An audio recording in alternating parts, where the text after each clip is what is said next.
tinh trong ao kịp kha tôm mà đang ai mà rồi ha tập lá mà nhầm ngày khỏi nhưng tới của thôi là tinh thạch copy trà ní hay add kịp kha này lừa này tinh kịp kha đấy code với auto generate và auto tinhใช้ print barcode ឲ្យមកតាក់លុយប៉ុន្មាន gift card ហ្នឹង150ឧទាហរណ៍ណាដាក់150ចង់ដាក់ name ឲ្យពីណាឈ្មោះ sample name អញ្ចឹងណា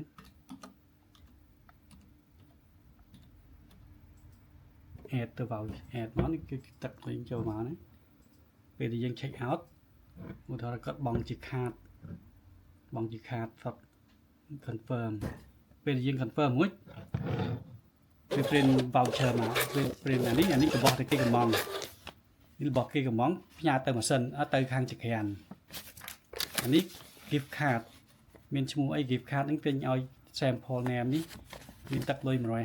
ហើយមាន barcode នេះទុកទៅกระดาษហ្នឹងមកលឹកតាមកាបូបមកថ្ងៃក្រោយយកមកចាយយកអាហ្នឹងមកយកមកចាយបានណា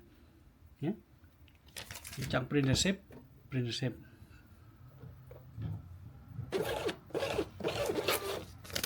នឹង receipt មានប្រាប់ថាទិញសាច់គោទិញ gift card អស់ប៉ុណ្ណាចឹងឧទាហរណ៍តែឥឡូវបាន gift card ហ្នឹងទៅហើយថ្ងៃក្រោយមកម្ដាយគាត់មកទិញអីវ៉ាន់ហ្នឹងថាអូកូនខ្ញុំឲ្យ gift card ចង់ចាយ gift card ចឹងពេលយើងទិញអីវ៉ាន់យើងលក់ដូរហ្នឹងយើង check out ហ្នឹងយើងប្រើ gift card នេះ gift card នៅលើហ្នឹង gift card ហ្នឹងវាគ្រាន់យើងយក card ដែល customer មាននឹងដៃហ្នឹងយកមក scan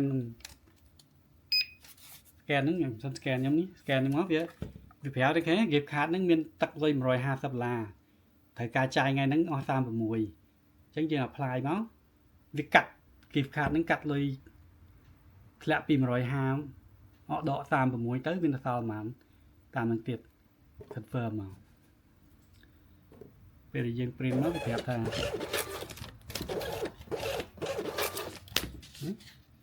invoice ហ្នឹង pay ដោយប្រើ gift card លេខប៉ុណ្ណេះអញ្ចឹងថ្ងៃក្រោយនៅពេលដែល gift card ហ្នឹងមកប្រើទៀតទឹកលុយនេះវាធ្លាក់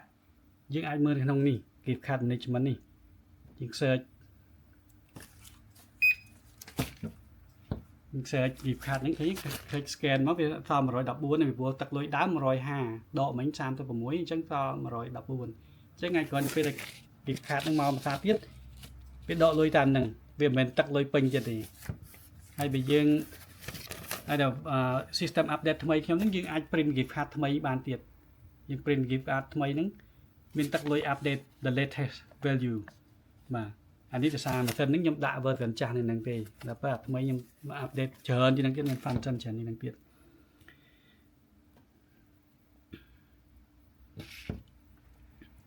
ចឹងខ្ញុំដូរ screen ឲ្យវាឆ្លាស់ផ្នែកតិចកុំឲ្យច្រើនពេកបាទតាម6 កន្លឹមបានណាសម្រាប់អ្នកប្រើដៃឆ្វេងដៃស្ដាំអីបើសិនចង់ឲ្យអាខាតហ្នឹងអា shopping card នៅឆ្វេងដៃតាមដៃអាចកំងបានតាមចិត្តណាចង់ឲ្យនៅខាងឆ្វេងយើងដូរមកឆ្វេងមកនេះដូរមកឆ្វេងពេលយើងទឹកចិត្តលុយនេះតួលេខកំងតិចនៅខាងឆ្វេងហ៎នៅឆ្វេងវិញមិញនៅស្ដាំឥឡូវនៅឆ្វេងចង់ឲ្យធំចង់ឲ្យទូចតែចិត្តនេះធំធំចង់ឲ្យទូចដូរទូច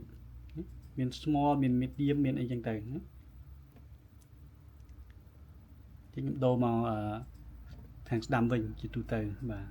share screen ខាងស្ដាំដៃ save មានត្រឡប់វិញខាងស្ដាំដៃនេះហ៎ពេលដែលយើងទិញហ្នឹងមាន customer ខ្លះភ្លេចលុយភ្លេចកាតអីចឹងណាយើងអាច hold បានទៀតនេះ hold សញ្ញាចុច2ហ្នឹង post ហ្នឹង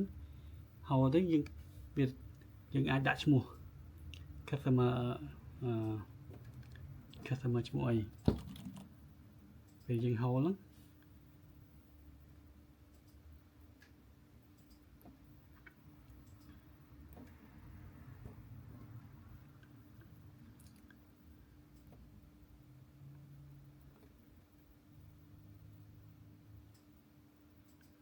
ចូលនឹងចាស់ទៀត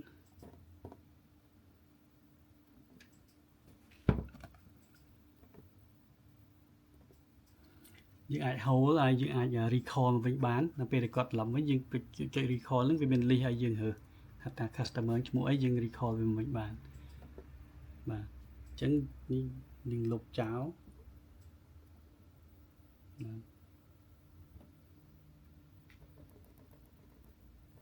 ឹងហើយហ្នឹងគឺ function លក់ទូទៅ